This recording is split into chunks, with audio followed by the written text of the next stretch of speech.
While building a crib for my newborn son, I heard my husband say to his parents, "I'll get her to sign over the house after the baby." I quietly recorded the conversation and said, "Smile for the camera, you just lost everything." His dad said, "That's a felony." I nodded, "So is fraud." My back ached.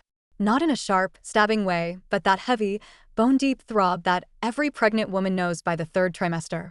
I was kneeling on the rug in what would be Theo's room, balancing awkwardly on a folded throw pillow and squinting at the crib assembly manual like it was in another language.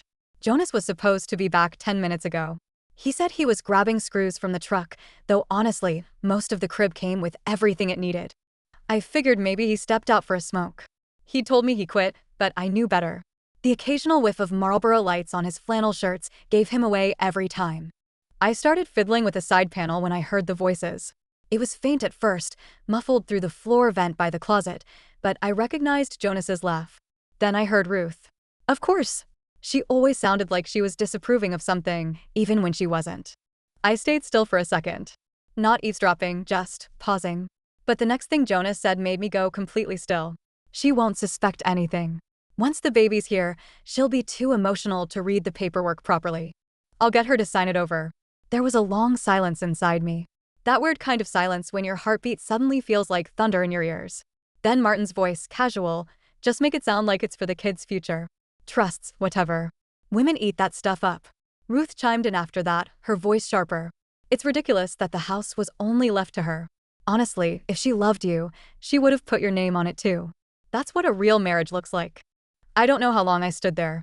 The rug under my knees had grown warm from my body heat, and I had an odd, floating sensation, like I was outside myself.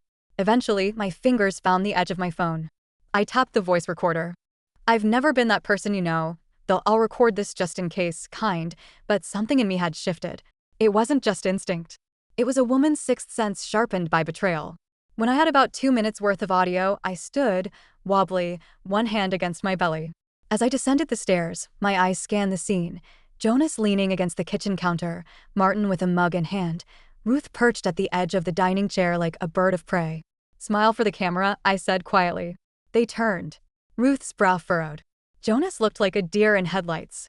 I raised the phone. "You just lost everything." Martin was the first to recover. "That's a felony, Recording people without consent." I smiled, tight and exhausted. "So is fraud." Of course. They tried to downplay it. Jonas followed me into the nursery 20 minutes later. I was reassembling the part of the crib I'd dropped during the confrontation, hands shaking. "Danny, come on. You're hormonal. You heard one part of a conversation you weren't supposed to. It wasn't serious." "Right," I said, not looking at him. "Because casual discussions about defrauding your wife are just a thing people do now?" He exhaled hard. "It wasn't like that. My dad, he talks out of his ass. You know that. And you've been so stressed lately, I thought, maybe we could make some things easier financially. I thought if the house was in both our names, we'd qualify for better parental coverage, lower taxes." I turned to him. "That's not what you said downstairs." He blinked. "I have the whole thing, Jonas. Not just 2 minutes. The whole plan. And Kaylee? Your secret payments? Your second account?" His face went slack and then flushed. "You went through my stuff?" I laughed bitterly. "You plan to steal a house. From your pregnant wife. And your big issue is privacy?" There wasn't much he could say after that. He left the room, and I called Jeremy the next day. Jeremy came through like a champ. He wasn't the kind of guy you'd expect to be in law. He always wore Hawaiian shirts and had a weird obsession with old-school metal. But he was sharp. Told me exactly what to do and what not to do. "Don't confront him again," he said. "Let him think you're buying the story. Keep recording. Watch the money. And do not sign anything." I spent the next few weeks gathering everything. Bank statements. Crypto account screenshots. Cell records. Copies of receipts from a gas station near Kaylee's apartment. Even a selfie Kaylee posted on Instagram that tagged Jonas's truck in the background. The man was sloppy.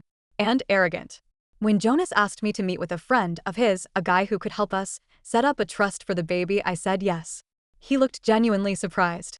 Yeah, I nodded. "You were right. It's important. I don't want Theo to deal with complicated estate issues when he's older." He looked like he'd won the lottery. Jeremy and I arrived at the appointment 5 minutes early. He was dressed in khakis and a navy polo, clipboard in hand like some dad at a school fundraiser. Jonas showed up with his notary friend, who was clearly just a coworker and on the scheme. As soon as they passed the papers across the table, Jeremy raised an eyebrow. "These documents are fraudulent," he said flatly. Jonas blinked. "What?" "They're designed to reassign sole ownership under the guise of a child-focused trust. You're attempting to mislead your wife into transferring inherited property. That's not just unethical, it's criminal." The air in the room turned ice cold. I didn't say a word. Jeremy continued, sliding over the bank records and payment logs. "We also have proof of financial infidelity, asset concealment, and possible identity misrepresentation. If this goes to court, you're not just looking at losing the house. You're looking at losing custody." Jonas's hands trembled slightly as he stood. "You don't want to do this, Danny." I finally spoke. "I didn't want any of this, Jonas. The divorce was a hurricane." He tried to delay. His lawyer tried to argue that I was emotionally unstable due to pregnancy hormones and that I'd misinterpreted a family conversation. But we had the receipts, audio, financial records. And Kaylee's posts didn't help him either. Jonas folded 2 weeks before Theo was born. Signed over everything. Dropped custody claims, though he tried to sneak in visitation terms, which Jeremy shut down fast. He moved out on a rainy Tuesday in late August. His parents didn't help him pack. I heard from a neighbor that Ruth had a meltdown when she found out what he'd done. Said I entrapped him. Good. Let her think that. Theo came into the world with a soft cry and wide, searching eyes. He had my nose and the tiniest cleft in his chin, just like my Aunt June. When the nurse laid him on my chest, I remember thinking, "You're mine. Completely mine. And I'll never let anyone trick you like they tried to trick me."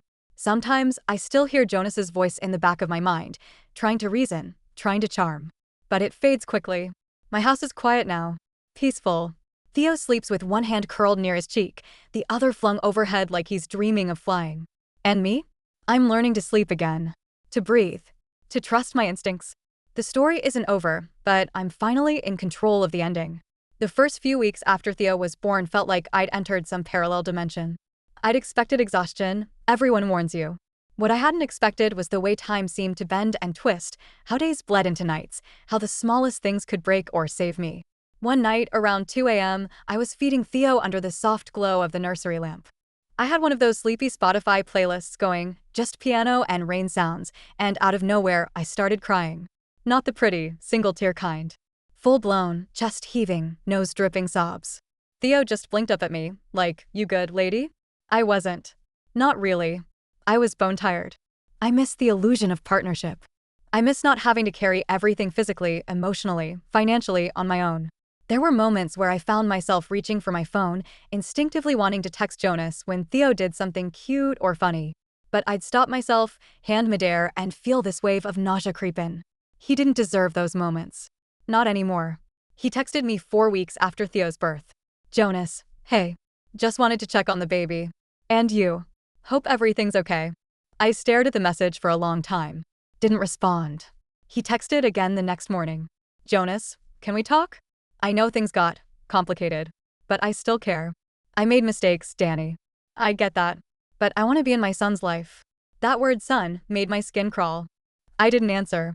I screenshotted the message and sent it to Jeremy, who immediately replied, "Jeremy, do not engage. Forward any communication directly to me. We'll file a cease and desist if he continues." It wasn't just that Jonas had tried to steal from me. It wasn't just Kaylee. It was that he thought he could worm his way back in like nothing happened. Like the birth of a child suddenly erased betrayal. 3 weeks later, I got served. Jonas had filed for visitation. It wasn't even supervised visitation. He wanted full joint custody. Claimed I was alienating him and weaponizing Theo against him. He even had the nerve to submit a character letter from Ruth, stating that I was emotionally unstable and had a deep resentment toward men, stemming from my father's abandonment issues. I nearly laughed when Jeremy showed me the document. "Your father didn't abandon you," he said, confused. "Nope," I said flatly. "He's literally in Oregon living his best retired life and FaceTimes me every week to check on Theo." Jeremy sighed. "They're desperate." I looked at the photos we had printed and ready for court, the financial records, the messages, a transcribed breakdown of the audio recording. Kaylee's posts about her married man, dated weeks before Jonas filed anything. Desperate didn't even begin to cover it. The court date was in early November. Chilly, gray skies, trees just starting to lose their leaves. I wore black slacks and a navy sweater. Minimal makeup. Hair up. I wanted to look like exactly who I was, a tired, New mom who had been burned and was now fiercely protective of her child. Jonas came in wearing a suit that didn't quite fit anymore. He looked tired too, but not in the same way. His hair was longer, like he hadn't had time to clean up. Kaylee sat in the back row, chewing gum, scrolling her phone. She didn't even try to make eye contact with me. The hearing wasn't dramatic. No shouting or slamming fists. It was clinical, methodical. Jeremy presented our side calmly. Jonas's lawyer tried to counter, but the judge kept circling back to the evidence, specifically, the voice recording. "I'd like to hear it again," the judge said. Jeremy played it. You could hear Jonas's voice so clearly, so smug and sure of himself. "She won't suspect anything. I'll get her to sign over the house." The courtroom was quiet afterward. Jonas didn't look at me once. The judge didn't make a final ruling that day, but she made it very clear Jonas would need a psychological evaluation before any further custody decisions could be made, and that supervised visitation might be considered only after that process. He stormed out of the courtroom without a word. After that, the silence returned. Kaylee disappeared from social media a few weeks later. Word was, Jonas had moved in with his brother out in Greenville. I didn't ask for details. I didn't care. He tried reaching out once more, an email this time. A long-winded, "I've changed" sob story. I forwarded it to Jeremy, then deleted it. I didn't even feel angry anymore. Just tired. And done. It's funny, people always talk about how strong you are after something like this. "You're such a badass," my friend Bria said one afternoon while we sat on the porch, Theo napping in his bassinet beside us. "I don't know how you held it together." But the truth is, I didn't always hold it together. There were days I sat in the laundry room and screamed into a towel. Nights I stood in the shower so long the water ran cold. Moments where I Googled how to raise a baby alone at 3 a.m. with cracked nipples and spit up on my shirt. But I never broke. And that counts for something. These days, life feels different. Not easy, but real. I wake up to Theo cooing. I make coffee while he babbles in his high chair. I work in short bursts during naps. I lean heavily on Bria, on my neighbor Carol who insists on bringing me casseroles, because that's what good communities do, and on my cousin Jeremy, who now calls me weekly, just to hear if the baby giggles yet. I've found my rhythm. There's a framed photo of my Aunt June on the bookshelf now. I talk to her sometimes when the house is quiet.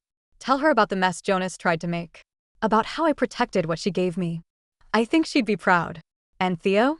Theo has started smiling. Big, gummy grins that light up his whole face. He reaches for me now, arms out, face full of trust. He doesn't know the story yet. He doesn't know how close we came to losing everything. But one day I'll tell him. And when I do, he'll know that his mom didn't just fight for herself. She fought for him, too. It was around mid-December when things shifted again. Theo was just starting to roll over on his own. Every time he managed it, he'd look absolutely stunned, like he had no idea how his own body pulled it off. I started filming them, those little milestones that somehow felt bigger than anything else happening in the world. His first laugh came while we were folding laundry. Just this unexpected squeal when I shook out one of his tiny onesies and made a weird noise. I must have played that video 50 times that day. And then, almost as if the universe couldn't let me have peace for too long, Jonas showed up. He didn't call. Didn't email. Just knocked. I was in leggings, an oversized sweatshirt, hair in a messy bun, and Theo strapped to my chest in a baby wrap. The knock made me jump. I wasn't expecting anyone. When I peeked out the curtain, I saw his truck. My stomach dropped before I even saw his face. I cracked the door. Just a sliver. "What are you doing here?" Jonas looked older. Like life had dragged him behind a bus and then forgot to stop. His beard was overgrown, jacket rumpled, and eyes rimmed red. He glanced down at Theo, then back at me. I just wanted to see him. Just for a second. My hand tightened on the doorknob. "You're not supposed to be here," I said, voice steady. "This violates the temporary order." "I know," he said quickly, raising both hands. "I know, I've been going to therapy. I've been doing what the court said. I'm not here to fight. I miss him." I almost laughed. Not because it was funny, but because it was so absurd. You don't even know him.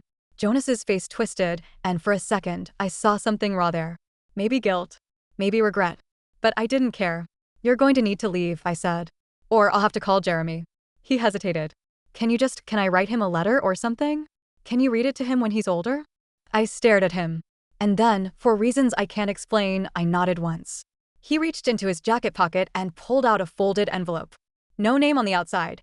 Just old paper that looked like it had been handled too many times. "I didn't come to stir anything up," he said. I had a dream he was walking. I don't even know what color his eyes are. Green, I said. Like mine. Jonas blinked. Bit his lip. I didn't say anything else. Just closed the door gently. Theo stirred a little, his face nuzzled into my chest, completely unaware of the drama that had just stood on our porch. I carried him to the couch and sat down slowly, my arms curling around him like armor. The letter sat on the kitchen counter for 3 days before I opened it. It wasn't dramatic. No groveling. No wild confessions. Just 3 handwritten pages of scattered thoughts. Some lines were about regret, others about his own childhood. He wrote about his dad, about how Martin always told him, never let the woman control the money, and how that idea had warped him more than he realized. There were a few lines about Kaylee. He said she moved back to Nashville. Said they hadn't spoken in over a month. Said it had been a disaster. I didn't feel sorry for him. But for the first time in a long time, I did feel something that wasn't rage or fear. Pity. I folded the letter and tucked it into a plastic sleeve, then filed it away in a folder labeled Theo, personal. Maybe one day I'd show it to him. Maybe not. But I wanted him to have the choice. Spring came early to Asheville that year. By March, the garden started waking up. The daffodils along the fence popped first, yellow and bright against the dull brown grass. I started going outside more with Theo, wrapping him in the carrier and walking the block, or sitting on the porch swing my aunt had installed years ago. I talked to him a lot. Not baby talk either. Just real conversations, like he understood every word. You're gonna grow up knowing the truth, I said one morning while bouncing him gently. But not the bitterness. I won't give you that. You deserve better than bitterness. He burbled something in return and kicked his sock off. Bria came by often. She was my lifeline, honestly. She'd bring coffee and baby wipes and her weird wisdom from raising twin boys back in the early 2000s. She also had no patience for Jonas or his family. Ruth had the audacity to message me on Facebook, she said one afternoon while we folded Theo's laundry together. My eyebrows shot up. What? She said, and I quote, "It's a shame Danny is so unwilling to let bygones be bygones. Family is forever." Bria scoffed. I told her family is earned. Then I blocked her. I smiled for the first time in days. You're a damn treasure. I know, she said, tossing a burp cloth into the basket. One Sunday, a letter from Jonas's attorney arrived. He was formally withdrawing his request for shared custody. The letter stated irreconcilable differences in parenting philosophy and emotional strain that is not in the best interest of the child. Jeremy called me that evening. This is it, he said. He's stepping back. It's not a legal guarantee of no future attempts, but for now, you're in the clear. I sat down at the kitchen table, Theo gurgling in his baby seat beside me, and felt a wave of emotion hit me like a train. I was free. Not done. Not healed. But free. The nights were still hard. There were still moments I'd feel grief for the version of my life I thought I was building. I'd see other couples at the park, dad pushing the stroller while mom picked flowers with their toddler, and I'd feel it. That little ache. But I never wished for Jonas back. Not even once. Instead, I focused on the life Theo and I were making. Slowly, I started writing again. Nothing fancy, just journaling. I started jotting down everything. Theo's milestones, little moments, how it felt to reclaim the space Jonas tried to take from me. I even started drafting an essay titled, "The Nursery That Saved My Life." I didn't know if I'd ever publish it, but writing it made something in me feel whole again. And then, just when I thought life was starting to stabilize, another message arrived. This one from someone I never expected. Kaylee. It was an Instagram DM. Her profile was private, but her picture showed her with shorter hair now, a baby on her hip. Kaylee, hey. I know this is weird. I just wanted to say I'm sorry. For what it's worth. There was more to the message, something about how Jonas had lied to her too, about how he said I was on the verge of leaving, and emotionally checked out, and didn't want the baby. She said she believed him. Said she was young and stupid. I didn't respond right away. I sat with the message for days. What do you say to someone like that? What would you say? I didn't reply to Kaylee's message at first. I read it again while Theo napped beside me, his fist curled around the corner of his blankie. I thought about her baby. About how tangled and stupid and reckless we all are at 28. About how she probably bought into Jonas's charm the same way I once did, minus the wedding band and baby bump. Part of me wanted to ignore her. But the other part, the part that had learned the hard way what silence cost, knew I had something to say. So I wrote her back. Me, appreciate the message. Took me a long time to figure out how deep his lies went. I hope your baby never has to. She read it, hearted it, and never replied. That was fine. I didn't need anything more from her. That part of the story was done. But the next part? That was mine to write. By the time Theo turned 1, I was back at work part-time. My nonprofit let me ease in slowly, and I picked up a side gig doing freelance editing for a few local authors. It wasn't glamorous, but it felt good. It felt like me. And something else had started happening too. The essay I'd written, The Nursery That Saved My Life, I finally submitted it, first to a few parenting blogs, then a mid-sized women's magazine. I didn't think much of it. I just wanted to speak up. Maybe someone out there needed to know what manipulation looked like when it wore a wedding ring. To my surprise, the article blew up. Within a week, it had been shared thousands of times. I got emails, real emails, from women in all kinds of situations, thanking me for writing it. A few shared their own stories. One said she'd been just about to sign something sketchy her husband had given her until she saw my post. I even got invited to speak at a local women's advocacy conference. Nothing fancy, just a small group at the library downtown. But I stood there in front of 30 women, knees shaking, and told them everything. Not just the facts, but the feeling of it all. The way betrayal makes your skin crawl. The way gaslighting makes you second-guess your own gut. The way people still ask you, well, didn't you see the signs? One woman came up afterward, hugged me tight, and whispered, "You're not just surviving. You're winning." She didn't know how right she was. Because right around that same time, something else happened. Jeremy called me one afternoon while I was fixing Theo a snack. "You sitting down?" he asked. "Not yet, but I can be." He chuckled. "You remember that consulting firm Jonas and his dad started last year? The one he claimed was just side money." I paused. "Yeah? Well, turns out it wasn't a registered LLC. They were taking on clients, promising HVAC energy audits and upgrades, none of which they delivered. We've got complaints. Enough that the state attorney general's office is looking into it." I blinked. "Wait, seriously?" "Oh, yeah. Wire fraud, breach of contract, possibly tax evasion. You know what that means, right? They're screwed." Jeremy laughed. "Very. And the best part? One of their clients was a friend of mine from law school. He didn't know the connection until your name came up in court records. Now he's eager to testify." I covered my mouth with my hand. The absolute poetic justice of it all. Jonas trying to scam other people the same way he tried to scam me, and finally getting caught. Will he go to jail? I asked. Maybe. Depends on how deep it goes. But at the very least, he's looking at massive fines. Loss of license. Lawsuits. I let out a breath I didn't know I'd been holding.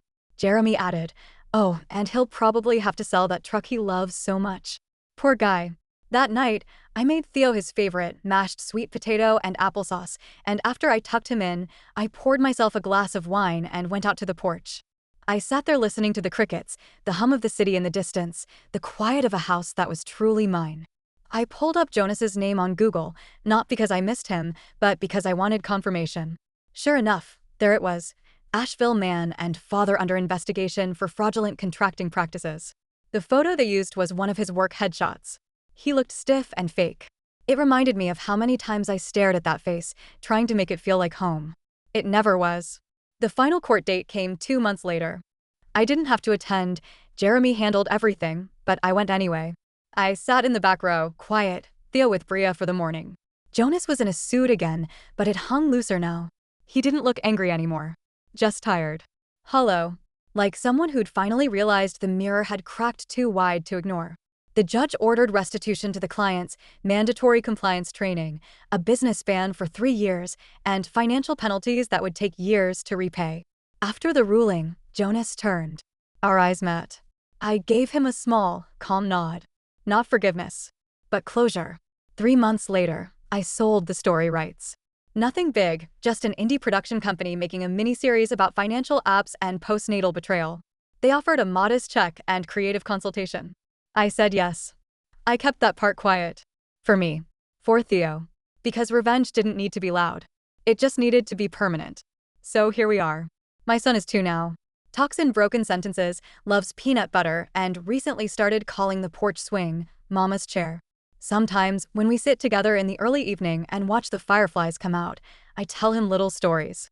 Not about Jonas, not yet. But about strength. About listening to your gut. About how people will try to take from you in sneaky, smiley ways. And that sometimes, the best revenge, is a quiet life they'll never be a part of. A home they tried to steal, filled with laughter they'll never hear. A child they'll never know. Me? I'm not just surviving anymore. I'm building something that lasts.